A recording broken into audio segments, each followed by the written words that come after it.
তো এই গল্পের শুরুতে আমরা দেখতে পারি কাটার বাউল নামের একটা ফাইটারকে, যে কিনা বারের মধ্যে হওয়া একটা ফাইটের মধ্যে নিজের শক্তির প্রদর্শনী করছিল আর সবাই তার পক্ষে হই হুল্লোড় করে স্লোগান দিচ্ছিল। আর তখন এদিকে আমরা দেখতে পারি ফ্র্যাঙ্কি নামের একটা মেয়ে এখানে চলে আসে। সে আসলে কাটারকে খুঁজতে খুঁজতে এই পর্যন্ত চলে এসেছিল। আর যখন সে বারটেন্ডারের কাছে কাটার সম্পর্কে জিজ্ঞেস করে তখন বারটেন্ডার তার দিকে ইশারা করে দেখিয়ে দেয়। আর তখন ফ্র্যাঙ্কি এই জিনিসটা দোয়া করা শুরু করে যে আসলে সে যেই লোকটাকে খুঁজছে সেই লোকটা যেন এই লোকটাই হয়। আর তখন বাইরে আমরা দেখতে পারি খুবই ভয়ঙ্কর একজন রহস্যময় লোককে, যে কিনা তার গাড়ির মধ্যে বসে রিল্যাক্স করছিল। আর এদিকে কাটার যখন এক এক করে তার সমস্ত অপোনেন্টদেরকে হারিয়ে দিচ্ছিল তখন সেই অদ্ভুত রহস্যময় লোকটা সোজা রিংয়ের মধ্যে চলে আসে। আর তখন আমরা জানতে পারি এই লোকটার নাম হচ্ছে ডেল্টন। আসলে কাটার এই জিনিসটা ভালো করেই জানতো যে ডেল্টন হচ্ছে খুবই পরিচিত একজন ইউএফসি ফাইটার, এই জন্য তার সাথে পাঙ্গা নিলে যে তার অবস্থা প্রচণ্ড খারাপ করে দেয়া হবে এই জিনিসটার জন্য সে প্রচণ্ড ভয় পেয়ে যায়। এই জন্য সে তার সাথে আর ফাইটই করতে চায় না। সে তাকে উল্টাপাল্টা অনেক কিছু বলে, মানে তাকে বকাচোকা করে সেখান থেকে পালিয়ে যাওয়ার ট্রাই করে। যদিও অনেকেই তাকে আটকানোর ট্রাই করে, তবে তবু সে কোনো রকমে তার সাথে ফাইট করতে চায় না। এখন ফাইট না করেও যখন ডেল্টন অনেকগুলো টাকা ইনকাম করে ফেলে তখন সে বার থেকে বাইরে বেরিয়ে চলে আসে। তবে তখনই বারের বাইরে একটা লোক তাকে চাকু দেখিয়ে টাকাগুলো দিয়ে দেওয়ার জন্য বলে। তবে ডেল্টন কোনোভাবেই ভয় পায় না, উল্টো সেই লোকটাকে আচ্ছা রকম ধোলাই করার ট্রাই করে। তবে যখনই সেই লোকটা তার ফেস দেখতে পারে তখন সে এমন করে দৌড়ে পালিয়ে যায় যেন সে কোনো একটা ভূত দেখতে পেয়েছে। তো এর একটু পরে ফ্র্যাঙ্কি ডেল্টনের সঙ্গে মিট করতে চলে আসে আর সে তাকে উল্টাপাল্টা বলা শুরু করে, মানে সে তাকে একটু উস্কে দেওয়ার ট্রাই করে। সে বলে যে তুমি কেমন ফাইটার, তোমার সাথে মানুষজন ফাইট না করেই পালিয়ে যায়, সো তোমার তো ফাইট করার প্রয়োজনও পড়ে না, তাহলে তুমি টাকাই বা কেন নিচ্ছ। তবে আমরা দেখতে পারি ডেল্টন তার কথায় একেবারেই পাত্তা না দিয়ে তার ক্ষতস্থানে মলম লাগানো শুরু করে। তবে তখন ফ্র্যাঙ্কি তাকে তার সমস্যার কথাটা বলে। আসলে ফ্র্যাঙ্কির সাগরের পাড়ে একটা রিসোর্ট আছে, যেই রিসোর্টের মধ্যে মাঝে মধ্যে মারামারি হয়ে যায়। আর তার বারের মধ্যে যেই বাউন্সাররা আছে সেই বাউন্সাররা কোনোভাবেই এই মারামারিগুলো থামাতে পারে না, মানে এগুলোর জন্য তারা পুরোপুরি অকৃতকার্য। এই জন্য সে এমন একটা লোককে খুঁজছে যে কিনা সেই মারামারিগুলোকে থামাতে পারবে, যে কিনা তাদের চেয়েও বেশি ক্যাপেবল হবে। তবে আমরা দেখতে পারি ডেল্টন কাটারের সঙ্গে মিট করার জন্য তাকে বলে, তবে সে কোনোভাবেই তার সঙ্গে মিট করতে চায় না। সে চাইছিল তার কাজটা যাতে করে ডেল্টনই করে, তবে ডেল্টন তার কথা একেবারেই কেয়ার করে না, সে এইরকম জব করতে চায় না। তবে তবুও যাওয়ার আগে ফ্র্যাঙ্কি তার কার্ডটা তাকে দিয়ে যায়, যাতে করে যদি পরবর্তীতে সে তার মাইন্ড চেঞ্জ করে তাহলে সে তার সাথে যোগাযোগ করতে পারে। তো এরপরে যখন ডেল্টন একটা গ্যাস স্টেশনে তার গাড়ির মধ্যেই শুয়েছিল তখন হঠাৎই একটা পুলিশ এসে তাকে জাগিয়ে এখান থেকে চলে যাওয়ার জন্য বলে। আর যখন ডেল্টন সেখান থেকে চলে যাওয়ার ট্রাই করছিল তখন হঠাৎই তার কিছু একটা মনে পড়ে যায় আর সে তার মাইন্ডটা চেঞ্জ করে তার গাড়িটা একটা রেল স্টেশনের উপরে নিয়ে আসে। সে রেল স্টেশনের উপরে বসে রেলের জন্য ওয়েট করছিল। আর একটু পরে যখন এখানে রেল চলে আসে আর সেটা খুবই স্পিডে তার দিকে আসা শুরু করে তখন হঠাৎই সে আবার তার মাইন্ড চেঞ্জ করে ফেলে। এই জন্য সে যখন গাড়িটাকে সরানোর ট্রাই করে তখন কোনোভাবেই সে গাড়িটাকে সরাতে পারছিল না। এই জন্য সুপার স্পিডে ট্রেনটা এসে তার গাড়ির পেছনের সাইডে মেরে দেয়, যেই জন্য তার গাড়ির পেছনের সাইড ভেঙে চুরমার হয়ে যায়। এখন এই ঘটনা থেকে কোনো রকমে সে নিজেকে ফ্রি করতে পেরে সে ফাইনালি ফ্র্যাঙ্কির দেয়া সেই প্রস্তাবটা সম্পর্কে আবারও চিন্তা করার সিদ্ধান্ত নেয়। এই জন্য সে তার নাম্বারে কল দেওয়ার সিদ্ধান্ত নেয়। তো এরপরে পরদিন সকালবেলা ডেল্টন চলে আসে ফ্লোরিডাতে আর এখানে সে এসে ফ্র্যাঙ্কির সেই রোড হাউসটা খুঁজে বের করার ট্রাই করে। আর কিছুক্ষণ খোঁজার পরে সে ফাইনালি সেই রোড হাউসটা পেয়েও যায়। মধ্যে যাওয়ার পরে তার দেখা হয়ে যায় লরা নামের একটা বারটেন্ডারের সাথে। আর বিলি নামের একটা ছেলেও তাকে দেখার পরে খুবই হ্যাপি ছিল, কারণ সে ডেল্টন সম্পর্কে সমস্ত কিছু আগে থেকেই জানতো। তো এখানের পরিবেশ দেখার পরে সমস্ত ব্যাপারগুলো ডেল্টনের অনেক বেশি ভালো লাগে, এই জন্য সে সবার সাথে মানিয়ে নেওয়া শুরু করে। আর লরার কাছে সে এখানের পরিবেশের প্রশংসাও করে। তবে যতই আস্তে আস্তে করে দিন থেকে রাতের দিকে যাচ্ছিল ততই এখানের পরিবেশ খারাপ হওয়া শুরু করে। এখানে মানুষজন একটু পরেই পাগলের মতো মারামারি করা শুরু করে, যেন এটা একটা পাগলা গারদে কনভার্ট হয়ে গেছে, যে যাকে পারছে পেটাচ্ছে। এমনকি ব্র্যান্ডের একটা মেম্বারও এই মারামারির মধ্যে যুক্ত হয়ে যায়। যদিও বিলি সমস্ত ব্যাপারগুলো সামলে নেওয়ার ট্রাই করছিল তবে কোনোভাবেই সে কিছু করতে পারছিল না। আর ডেল্টন দূরে বসে বসে সমস্ত ব্যাপারগুলো দেখছিল। আর তখন এখানে আমরা দেখতে পারি ডেল নামের একটা ভয়ঙ্কর মাফিয়া গুন্ডা চলে আসে, যাকে দেখার পরে এখানে অনেক কাস্টমার ভয় পেয়ে পালিয়ে যায়। যদিও বিলি তাকেও ঠান্ডা করার ট্রাই করে, তবে যখন বিলি কিছুই করতে পারছিল না তখন ফাইনালি ডেল্টন এই জিনিসটা তার নিজের হাতেই হ্যান্ডেল করার সিদ্ধান্ত নেয়। ডেল্টন ডেলকে গিয়ে বলে যে চলো বাইরে গিয়ে আমরা আরামসে কথা বলি। তবে ডেল তার কথা একেবারেই পাত্তা দিচ্ছিল না। এই জন্য ডেল্টন তাদেরকে কিছু না বলে সোজা বাইরে তাদের বাইকের দিকে যাওয়া শুরু করে। এই জন্য তারা একটু বেশি ভয় পেয়ে যায় যে তাদের বাইক আবার পুড়িয়ে না দেওয়া হয়। এই জন্য তারাও তাকে ফলো করতে করতে বাইরে চলে আসে। এখন ডেল্টন তাদেরকে একটা সুযোগ দেয় এখান থেকে চলে যাওয়ার জন্য। তবে ডেল উল্টো তাকে বলে যে চলো দেখি তুমি কেমন ফাইটার, চলো আমাদের সাথে ফাইট করে দেখাও। যদিও ডেল্টন বারবার করে তাদেরকে চলে যাওয়ার জন্য বলছিল, তবে যখন সে কোনো কথাই শুনছিল না তখন ডেল্টনের মাথাও প্রচণ্ড গরম হয়ে যায়। এই জন্য সে কোনো কিছুই চিন্তা না করে সোজা তাদের সবার উপরে আক্রমণ করে দেয়। কিছুক্ষণ পেটানোর পরে ডেল্টন তাদেরকে আবারও সুযোগ দেয় এখান থেকে চলে যাওয়ার জন্য। তবে তারা কোনোভাবেই এটা মানতে চাইছিল না। তারা চাইছিল তাদের মারের বদলা নিতে। এই জন্য ডেল্টনের মাথা আরও বেশি গরম হয়ে যায়। সে আচ্ছা রকম করে তাদের সবাইকে দোলাই করে এরপরে নিজেই ফ্র্যাঙ্কের গাড়ি নিয়ে তাদের সবাইকে নিয়ে সোজা হসপিটালে চলে আসে। তবে এরপরে যখন ডেল্টন হসপিটাল থেকে বাইরে বের হয়ে যাওয়ার ট্রাই করছিল, তখন এলি নামের একটা নার্স এসে তাকে বলা শুরু করে যে আসলে এই সমস্ত ব্যাপারগুলোতে আমি পুরোপুরি বিরক্ত হয়ে আসি, এখন আমি পুলিশে তোমাদের বিরুদ্ধে কমপ্লেন করব। তবে আমরা দেখতে পারি পুলিশের কথা শুনে ডেল্টন একটু মুচকি হাসে আর সে তাকে বলে যে যদি পুলিশ কিছু করতেই চাইতো তাহলে আসলে এই ব্যাপারগুলো হতোই না। প্রতিদিন যে মারামারি করে ফাটিয়ে তোমার হসপিটালে এসে মানুষ ভর্তি হয় সেই জিনিসগুলো তোমাকে হ্যান্ডেল করতে হতোও না। আর এই সমস্ত ব্যাপারগুলো শোনার পরে অ্যালিও ক্লিয়ারলি বুঝতে পারে যে আসলে এগুলোর সঙ্গে পুলিশও জড়িত। এই জন্য সেও রাগ করা বন্ধ করে দেয় আর ডেল্টনের ক্ষতস্থানে সে একটু চিকিৎসাও দেয়। যাই হোক, এখান থেকে যখন আবারও ডেল্টন ফ্র্যাঙ্কির রোড হাউসে ব্যাক করে তখন ফ্র্যাঙ্কি আজকের পেমেন্টটা তাকে করে দেয়। আর এরপর যখন সে গিয়ে ঘুমিয়ে পড়ে তখন স্বপ্নের মধ্যে সে তার পুরনো দিনগুলো দেখতে পারে, মানে যখন সে ইউএফসি ফাইটার ছিল আর সবাই চিৎকার করে করে তার নামই নিত। তো এরপর আমরা দেখতে পারি এই এলাকায় চলাফেরা করতে করতে ডেল্টনের বন্ধুত্ব হয়ে যায় চার্লি নামের একটা মেয়ের সাথে, যে কিনা তার নিজের একটা বুক শপ চালায়। আসলে চার্লির মায়ের মৃত্যু অনেক আগেই হয়ে গেছে, এই জন্য এখন চার্লি এই বয়সে তার মায়ের বুক স্টোরটাকে চালিয়ে কোনো রকমে জীবিকা নির্বাহ করার ট্রাই করছে। অন্যদিকে তার বাবা দুইটা চাকরি করে কোনো রকমে তাদের ফ্যামিলিকে টিকিয়ে রাখার ট্রাই করছে। আর তখন এদিকে আমরা দেখতে পারি রুই আর জন নামের দুইটা বাইকারকে, যে কিনা তার বস বেনের বোর্ড দিয়ে কোনো একটা জায়গায় যাচ্ছিল। আর যখন বেন জানতে পারে যে কালকে ডেল নামের সেই গুন্ডাকে একটা নতুন বাউন্সার কুকুরের মতো ধোলাই করেছে, তখন তার মাথা প্রচণ্ড গরম হয়ে গিয়েছে। এই জন্য ফাইনালি সে সিদ্ধান্ত নিয়ে ফেলেছে যে এখন সে গিয়ে সেই রোড হাউসটাকে পুরো মাটির সঙ্গে মিশিয়েই ফেলবে। তো এরপরে পরদিন সকালবেলা রোড হাউসের মধ্যে আবারও কিছু ছেলেরা মারামারি শুরু করে দেয়। আর যখন বিলি এটা দেখতে পারে তখন সে ডেল্টনকে গিয়ে থামানোর জন্য বলে। তবে ডেল্টন বিলিকে পাঠায় এই ব্যাপারটাকে হ্যান্ডেল করার জন্য। তবে সে তাকে একটা লোকের থেকে সাবধান থাকতে বলে যেই লোকটার হাতে একটা চাকু আছে। তবে যখন বিলি সেখানে যায় আর সে গিয়ে তাদেরকে থামানোর ট্রাই করে তখন সেই লোকটা চাকু দিয়েই তার উপরে আক্রমণ করে দেয়। বিলি যদিও কোনো রকমে নিজেকে সেভ করার ট্রাই করছিল, তবে সে কোনোভাবেই কিছু করতে পারছিল না। এই জন্য সময় মতো ডেল্টন এসে কোনো রকমে বিলির লাইফটাকে সেভ করে আর তাদেরকে আচ্ছা রকম ধোলাই করে সেখান থেকে ফাইনালি বের করে দেয়। আর যেহেতু বিলি ডেল্টনের কোচিংয়ে আস্তে আস্তে করে ফাইটিং শিখছে, এই জন্য বিলিও দিন দিন উন্নতি করা শুরু করছে। যেই ব্যাপারগুলো দেখার পরে লোরাও অনেকটা বেশি হ্যাপি হয়ে গিয়েছিল। এরপর আমরা দেখতে পারি ডেল্টন গিয়ে রিফ নামের একটা ছেলের সঙ্গে মিট করে আর পরবর্তীতে আমরা জানতে পারি আসলে রিফ হচ্ছে একজন বক্সার। ডেল্টন তাকে রোড হাউসে বিলির সঙ্গ দেওয়ার জন্য আসতে বলে আর রিফও রাজি হয়ে যায়। এই জন্য পরবর্তীতে বিলি আর রিফ দুজন মিলে রোড হাউসে আসা সমস্ত গুন্ডা পান্ডাদেরকে হ্যান্ডেল করা শুরু করে, মানে তাদেরকে আস্তে আস্তে করে বাইরে বের করা শুরু করে। তবে তখন একটা ছেলে লরার কাছে এসে ফ্রিতে মদ চাওয়া শুরু করে আর এটার জন্য উৎপাত করা শুরু করে। তবে যখন ডেল্টন এখানে চলে আসে তখন তাকে দেখার পরে সে চুপচাপ সেখান থেকে বেরিয়ে যাওয়া শুরু করে। ডেল্টন তাকে নিয়ে সোজা বাইরে চলে আসে আর তাকে সসম্মানে বিদায় করে দেয়। তবে যখন ডেল্টন আবারও ব্যাক করার ট্রাই করছিল তখন তার নজর পড়ে ডেল আর তার গুন্ডা বাহিনীর উপরে, যারা কিনা যাওয়ার আগে ডেল্টনকে থ্রেট করে বলে যায় যে এইটার প্রতিশোধ নেওয়ার জন্য তারা অবশ্যই ব্যাক করবে। তারপরে পরদিন সকালবেলা যখন ডেল্টন একটা রেস্টুরেন্টে খাবার দাবার খাচ্ছিল তখন সে এলিকে দেখতে পারে। আর যখন সে এলিকে ইশারা দেওয়ার ট্রাই করছিল তখন সে দেখতে পারে এলির সঙ্গে আরও একটা লোকের ঝগড়া শুরু হয়ে গেছে। এই জন্য এলির কাছে সে জিজ্ঞেস করে যে আসলে এখানের মানুষজন এত চিল্লাচিল্লি কেন করে, মানে এখানের মানুষজন এত রাগের মধ্যে কেন থাকে। তখন এলি তাকে ব্যাপারগুলো বুঝিয়ে বলার ট্রাই করছিল। তবে যখন সে তার চোখের দিকে তাকায় তখন সে তার চোখের মধ্যেই হারিয়ে যায়। তো এরপরে যখন ডেল্টন গিয়ে ফ্র্যাঙ্কির সঙ্গে মিট করে তখন ফ্র্যাঙ্কি তার মৃত আঙ্কেলের পিকচারটা তাকে দেখায়। এরপর সে তার কাজের প্রশংসা করে আর তার পেমেন্ট দিয়ে তাকে বিদায় করে দেয়। আর যখন ডেল্টন পেমেন্ট নিয়ে সেখান থেকে তার বোর্ডের দিকে যাওয়ার ট্রাই করে তখন হঠাৎই একটা গাড়ি এসে তাকে অ্যাক্সিডেন্ট করে দেওয়ার ট্রাই করে আর সে কোনো রকমের নিজের জীবনটাকে শেষ মুহূর্তে সেভ করে।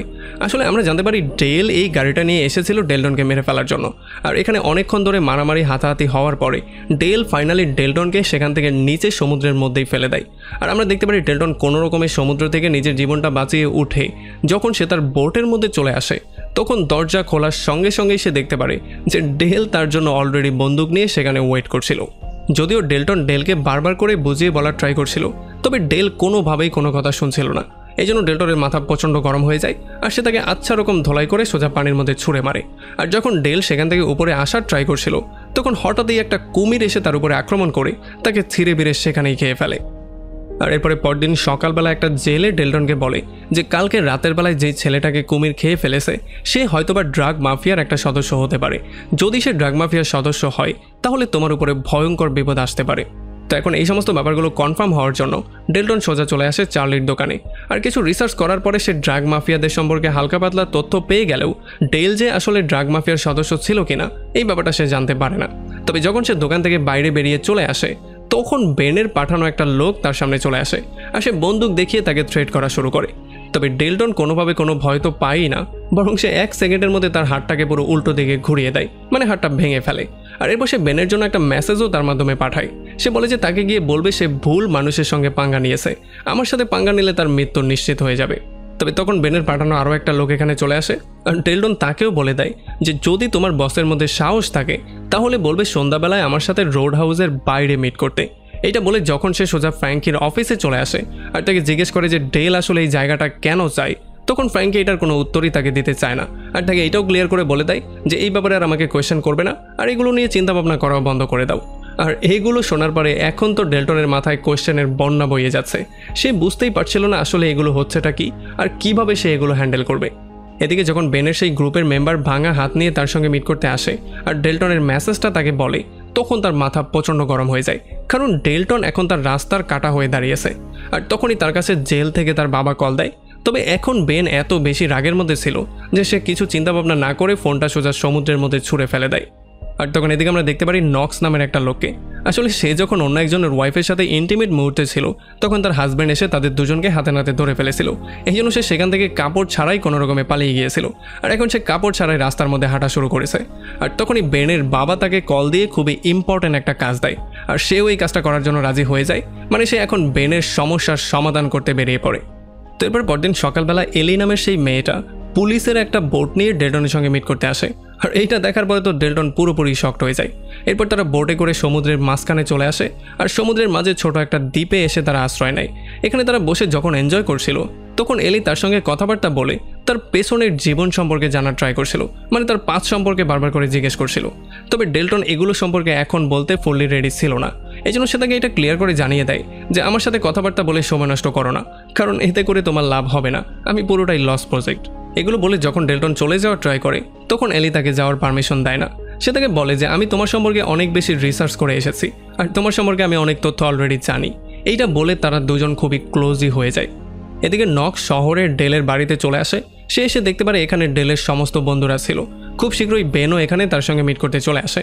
তবে নক্স তার সঙ্গে কথাবার্তা না বলে সোজা তার মুখের মধ্যে জোরে একটা পাঞ্চ করে দেয়। আসলে এমনটা করতে তার বাবা তাকে বলেছিল আর এতে করে বেন এটা ক্লিয়ারলি বুঝতে পারে যে তার বাবাই তাকে এখানে পাঠিয়েছে। এই জন্য সে সমস্ত ব্যাপারগুলো ঠিক করার জন্য একটু সময় চেয়ে নেয়। এদিকে এলি ডেল্টনকে নিয়ে পাড়ে চলে আসে আর যখন সে তাকে নামিয়ে দিয়ে সেখান থেকে চলে যায় তখন আমরা দেখতে পারি দুইটা পুলিশ এসে তাকে অ্যারেস্ট করে ফেলে। আর যখন তাকে তারা গাড়িতে তোলে তখন একটা অফিসার এসে তাকে জিজ্ঞাসাবাদ করা শুরু করে। আসলে এই অফিসারটা বেনের জন্য কাজ করতো আর সে তাকে উল্টাপাল্টা রকমের কোয়েশ্চেনিং করা শুরু করে। তবে ডেল্টন কোনোভাবে ভয় তো পায়ই না, বরং সে অফিসারকে নিয়ে মজা করা শুরু করে। এই জন্য অফিসার তার লোকজনের সাহায্যে তাকে গাড়ি থেকে বাইরে ফেলে দেয় আর তার খেলাটা এখানেই শেষ করার সিদ্ধান্ত নেয়। তবে তখনই আমরা দেখতে পারি এখানে এলি চলে আসে আর সে সেই অফিসারের গালে জোরে একটা চড় মেরে সোজা ডেল্টনকে নিয়ে সেখান থেকে বেরিয়ে চলে আসে। আর যখন তারা ড্রাইভ করে সামনের দিকে আগাচ্ছিল তখন এলি ডেল্টনকে এটা ক্লিয়ার করে জানায় যে যেই অফিসারের গালে সে চড় মেরেছে সে আসলে ছিল তার বাবা। সে আর তার মা কিছু বছর আগে তার বাবার থেকে পালিয়ে এই শহরে চলে এসেছিল, তবে তার বাবাও তাদেরকে ফলো করে এই পর্যন্ত চলে এসেছিল। আসলে তার বাবা পুলিশ হওয়া সত্ত্বেও আগে গ্যাংস্টারদের সাহায্য করত, এই জন্য তাকে সাসপেন্ডও করা হয়েছিল। তবে এখনও সে বেনের জন্য কাজ করে আর সে চাইছিল তোমাকে মেরে ফেলার জন্য। এখন যেহেতু এলি ডেল্টনের জন্য অনেক বেশি টেনশনের মধ্যে আছে এই জন্য সে তাকে পরামর্শ দেয় এই শহর ছেড়ে চলে যাওয়ার জন্য, যাতে করে সে নিজের জীবনটাও বাঁচাতে পারে আর এলিকেও কোনো ঝামেলার সম্মুখীন হতে না হয়। তো এরপর রাতের বেলায় যখন ডেল্টন আবারও সেই রোড হাউসে ব্যাক করে তখন লরা দেখতে পারে সে একটু টেনশনের মধ্যে আছে। যখন লরা এগুলো সম্পর্কে তাকে জিজ্ঞেস করে তখন সে কোনো একটা কিছু বলতে যেত তার আগেই তার সামনে বেন চলে আসে। বেন এসে তাকে উস্কে দেওয়া শুরু করে আর তার লাস্ট ইউএফসি ম্যাচটা তার সামনে প্লে করা শুরু করে, যেখানে আসলে তার বন্ধু তার সাথে উইন করে ফেলেছিল। তবে তবুও সে রাগের মাথায় এসে তাকে আচ্ছা রকম করে ধোলাই করেছিল। এই জন্য বেন তাকে জিজ্ঞেস করে যে তুমি তোমার রাগের উপরে কন্ট্রোল করতে পারো না তাই না, তুমি কেন সেদিন নিজেকে কন্ট্রোল করতে পারলে না? তবে আমরা দেখতে পারি ডেল্টন তার কথার কোনো অ্যান্সার দিচ্ছিল না, সে চুপচাপ এখানে বসেছিল। এই জন্য বেন সেখান থেকে সোজা বাইরে গিয়ে নক্সের সঙ্গে মিট করে আর একটু পরেই আমরা দেখতে পারি নক্স আর তার গুন্ডা বাহিনী রোড হাউসের মধ্যে ঢুকে সমস্ত কিছু ভাঙচুর করা শুরু করে। যদিও বিলি আর রিফ কোনো রকমে তাদেরকে কন্ট্রোল করার ট্রাই করছিল, তবে কোনোভাবেই তারা কিছু করতে পারছিল না। তবে এত কিছুর পরেও ডেল্টন সেখানে শান্ত হয়ে দাঁড়িয়েছিল। এই জন্য নক্স এসে তার সাথে মারামারি করার চ্যালেঞ্জ তাকে দেওয়া শুরু করে। এই জন্য ডেল্টনের মাথাও প্রচণ্ড গরম হয়ে যায় আর সে তাকে এমনভাবে ধোলাই করা শুরু করে যেন সে কাউকে আলু ভর্তা করছে। তবে একটু পরে যখন এখানে পুলিশ চলে আসে তখন নক্স আবার মারামারি বন্ধ করে দেয় আর তখন ডেল্টনও তার বোর্ডের দিকে যাওয়া শুরু করে। যদিও এলি তাকে বারবার করে থামানোর ট্রাই করে, তবে কোনোভাবেই সে তার কোনো কথা শোনে না। এরপর সে বোর্ডে গিয়ে সমস্ত ব্যাপারগুলো নিয়ে চিন্তা করে ফাইনালি এখান থেকে চলে যাওয়ার সিদ্ধান্ত নেয়।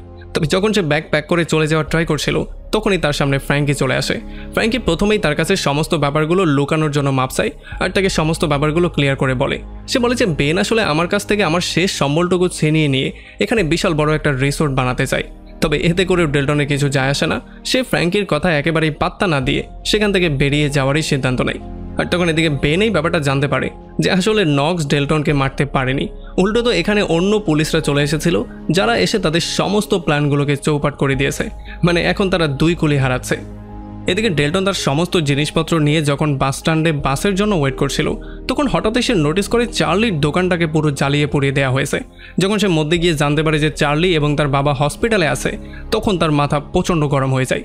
এই জন্য সে বুঝতে পারে যে কোনো একটা কিছু তো এখন করতেই হবে, আর নয়তোবা এমন করে সব কিছু চলতে দেওয়া যাবে না। এই জন্য সে চলে আসে নক্সের সঙ্গে মিট করতে তার বাসায়। তবে এখানে সে একটা ছেলেকে পেয়ে যায় যেই ছেলেটা কিনা বুকশপ জ্বালানোর পেছনে দায়ী ছিল।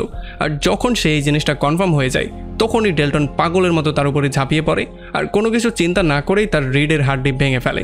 এরপর যখন সে তাকে পুলের মধ্যে ফেলে দেয় আর সেই ছেলেটা বাঁচার জন্য চিৎকার চেঁচামেচি করা শুরু করে তখন ডেল্টন এই জিনিসটা ক্লিয়ারলি বুঝতে পারে যে তার মধ্যে এতদিন যেই শয়তানটা বাস করত সেইটা আবারও জীবিত হয়ে গেছে। এখন সে শুধু ধ্বংসই করতে পারবে, তাকে আর কেউ কোনোদিনও থামাতে পারবে না। এরপর যখন ডেল্টন এই ছেলের লাশটাকে গাড়ির ডিকিতে ভরছিল তখনই অন্য একটা গুন্ডা এখানে চলে আসে। তবে ডেল্টন তাকে একটা অফার দেয়। সে বলে যে তোমার জীবনটা আমি ভিক্ষা দিয়ে দিব, তবে এর বদলে সমস্ত গোপন তথ্যগুলো আমাকে দাও। আর তার মাধ্যমে ডেল্টন জানতে পারে যে কালকে সকালবেলা বেনের সমস্ত কালো টাকা অন্য একটা জায়গায় ট্রান্সফার করা হবে। আর এতটুকু তথ্য দেওয়ার পরে এই ছেলেটা তার জীবন নিয়ে কোনো রকমে পালিয়ে চলে যায়।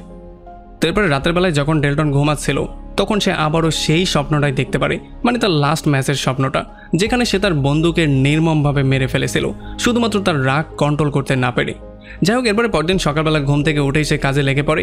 সে গিয়ে প্রথমে সেই সমস্ত পুলিশদের উপরে আক্রমণ করে যারা কিনা বেনের কালো টাকাগুলোর নিরাপত্তা দিচ্ছিল। এরপর সে সমস্ত টাকাগুলো একটা বোর্ডের মধ্যে ভরে সেই বোর্ডটাকে অন্য কোনো একটা জায়গায় পাঠিয়ে দেয়।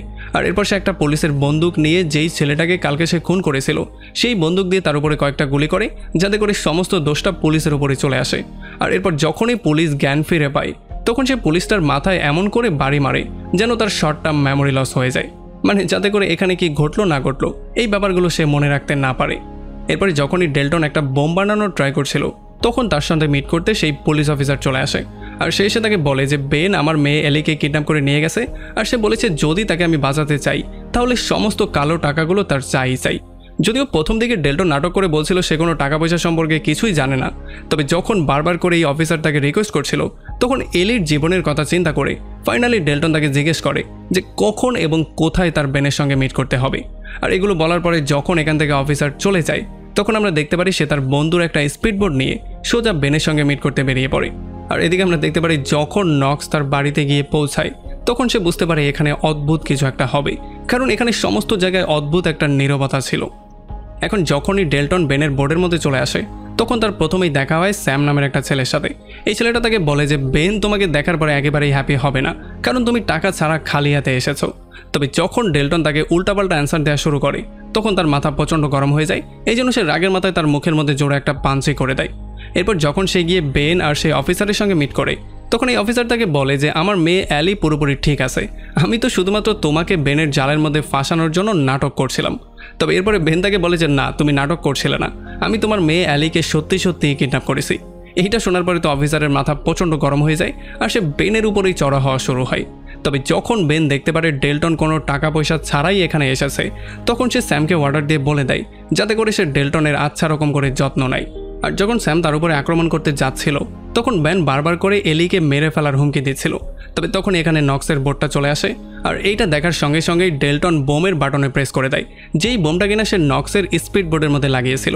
আর যখনই এখানে বিশাল বড় একটা ব্লাস্ট হয়ে যায় তখনই সবাই ভয়ে এদিক সেদিক পালিয়ে যাওয়া শুরু করে। তবে আমরা দেখতে পারি ডেল্টন কোনো রকমের নিজেকে সেভ করে সোজা গিয়ে অ্যালিকে খুঁজে বের করার ট্রাই করে। নিচে গিয়ে সে দেখতে পারে অ্যালি আসলে জানালা ভেঙে বেরিয়ে যাওয়ার ট্রাই করছিল। আর খুব শীঘ্রই তারা দুজন জানালা ভেঙে সোজা সমুদ্রের মধ্যে চলে আসে। এরপরে ডেল্টন অ্যালিকে একটা বোটের মধ্যে ওঠার জন্য বলে, যাতে করে সে তাকে নিয়ে দ্রুত এখান থেকে বেরিয়ে যেতে পারে। তবে যখন তারা এখান থেকে চলে যাওয়ার ট্রাই করছিল, তখনই নক্স অন্য একটা বোট নিয়ে তাদের উপরে আক্রমণ করতে চলে আসে। আর এগুলো দেখার পরে ডেল্টন একটু বুদ্ধি খাটিয়ে অন্য একটা গুন্ডাকে নিয়ে তাকে নক্সের বোটের নিচে ফেলে দেয়। এদিকে এলি যখন কোনো রকম একটা বোটের মধ্যে গিয়ে ওঠে, তখন সে দেখতে পারে বেন অলরেডি সেখানে তার উপরে আক্রমণ করতে রেডি হয়েছিল। সে তাকে বন্দি করে বোট নিয়ে সেখান থেকে পালিয়ে যাওয়ার ট্রাই করে। এদিকে যখন নক্স বারবার করে ডেল্টনের উপরে আক্রমণ করার ট্রাই করছিল, তখন ডেল্টন নক্সকে আচ্ছা রকম ধোলাই করে তার বোর্ডের কন্ট্রোল নিয়ে তাকে সোজা সমুদ্রের মধ্যে ছুঁড়ে মারে। তবে নক্সও কোনোভাবে হার মানার পাত্র ছিল না। সে বোর্ডের রশি ধরে তাকে ফলো করা শুরু করে। তবে তখনই ডেল্টনকে মারার জন্য বেন তার বোর্ড নিয়ে এখানে চলে আসে। আর যখন বেন দেখতে পারে যে ডেল্টন তার বোর্ডের উপরে তার বোর্ডটা চড়িয়ে দিবে, তখন সে লাফ দিয়ে বেনের বোর্ডের মধ্যে ঢুকে পড়ে। আর সে বেনকে আচ্ছা রকম করে ধোলাই করা শুরু করে। তবে তখনই এলি চিৎকার করে তাদেরকে বলে যে খুব শীঘ্রই তারা রোড হাউসের উপরে গিয়ে আক্রমণ করবে। এটা দেখার সঙ্গে সঙ্গে ডেল্টন সেখান থেকে লাফ দিয়ে সমুদ্রের মধ্যে পড়ে যায়। এলিও লাফ দিয়ে নিজেকে সেভ করে ফেলে। তবে বেচারা বেন সোজা উপরে গিয়ে ছাদে পড়ে। আর এদিকে আমরা দেখতে পারি নক্স কোনো রকমের সাঁতরে সমুদ্রের পাড়ে এসে সোজা একটা ব্রিজের উপরে গিয়ে দাঁড়া হয়ে যায়। আর সুযোগ বুঝেই সে একটা গাড়ি থামিয়ে সেটাকে ছিনতাই করে ফেলে। এদিকে যখন ডেল্টন বেনকে ফেস করতে চলে আসে, তখন বেন তার উপরে লুকিয়ে লুকিয়ে আক্রমণ করা শুরু করে। তবে এতে করে ডেল্টনের মাথা আরও বেশি গরম হয়ে যায়। এই জন্য সে গিয়ে বারবার করে তার উপরে আক্রমণ করা শুরু করে। কারণ এখন সে খেলাধুলা করার মোডে ছিল না, সে ছিল শুধু অ্যাকশনের মোডে। সে প্রথমেই গিয়ে বেনের রিডের হাড্ডি ভেঙে ফেলে, এরপর সে তার নাকটাও ভেঙে ফেলে। তবে তবুও সে শান্ত হয় না, সে বারবার করে তার উপরে ভয়ঙ্কর ভয়ঙ্কর আক্রমণ করেই যাচ্ছিল। তবে তখনই হঠাৎ করে নক্স তার গাড়িটা এনে এখানে ক্র্যাশ করে দেয়। এরপর তাদের দুজনের মধ্যে ভয়ঙ্কর মারামারি শুরু হয়ে যায়। আমরা দেখতে পারি নক্স তাকে আচ্ছা রকম ধোলাই করে একটা সময় তার কিডনির মধ্যে লাকড়ির একটা টুকরোই ঢুকিয়ে ফেলে, যেই জন্য ডেল্টনের অবস্থা অনেকটাই খারাপ হয়ে যায় আর সে মৃত্যুর কাছাকাছি পৌঁছে যায়। আর যখন সে তাকে পুরোপুরি শেষ করতে যাচ্ছিল, তখনই বেন দূর থেকে দাঁড়িয়ে তাকে তার ওয়াদার কথা মনে করিয়ে দেয়। সে তাকে বলে তার দেয়া কথা পূরণ করার জন্য। তবে নক্সের মাথা এতটাই গরম হয়েছিল, সে বেনের কোনো কথা তো শুনেই না, বরং সে গিয়ে বেনকেই মেরে ফেলে। এরপর যখন সে আবারও ডেল্টনকে মারতে চলে আসে, তখন ডেল্টন একটু সাহস দেখিয়ে কোনো রকমে তাকে থামিয়ে ফেলে। আর তার পেট থেকে সে সেই লাকড়ির টুকরোটা বের করে সেটা দিয়েই তার পেটের মধ্যে অনেকগুলো ফুটো করে দেয়, যেই জন্য নক্সের সেখানেই মৃত্যু হয়ে যায়। আর তখন এখানে অ্যালি আর তার বাবাও চলে আসে। আর যখন তার বাবা দেখতে পারে তার মেয়ে সেভ আছে, তখন সে ডেল্টনকে বলে তুমি এখান থেকে চলে যাও, বাকি সব কিছু আমি হ্যান্ডেল করে নিব। এরপর যখন তারা এখান থেকে চলে যায়, তখন আমরা দেখতে পারি ফ্র্যাঙ্কি এবং তার সঙ্গীরা আরও একবার রোড হাউসে চলে আসে নতুন একটা শুরু করার আশায়। তো এমন করেই যখন কয়েকটা দিন পার হয়ে যায় আর সমস্ত ব্যাপারগুলো ঠিক হয়ে যায়, তখন ডেল্টন এই শহর ছেড়ে চলে যাওয়ার সিদ্ধান্ত নেয়। যদিও চার্লি তাকে আটকানোর বারবার করে ট্রাই করছিল, তবে ডেল্টন কোনোভাবেই হিরো হতে চাইছিল না, মানে হিরো হওয়ার হাউস তার ছিল না। এই জন্য সে চার্লির বাবার সঙ্গে মিট পর্যন্ত না করে বাসে উঠে সেখান থেকে বেরিয়ে চলে যায়। আর এমন একটা ইন্টারেস্টিং পয়েন্টে এই পুরো মুভিটা এখানেই শেষ হয়ে যায়।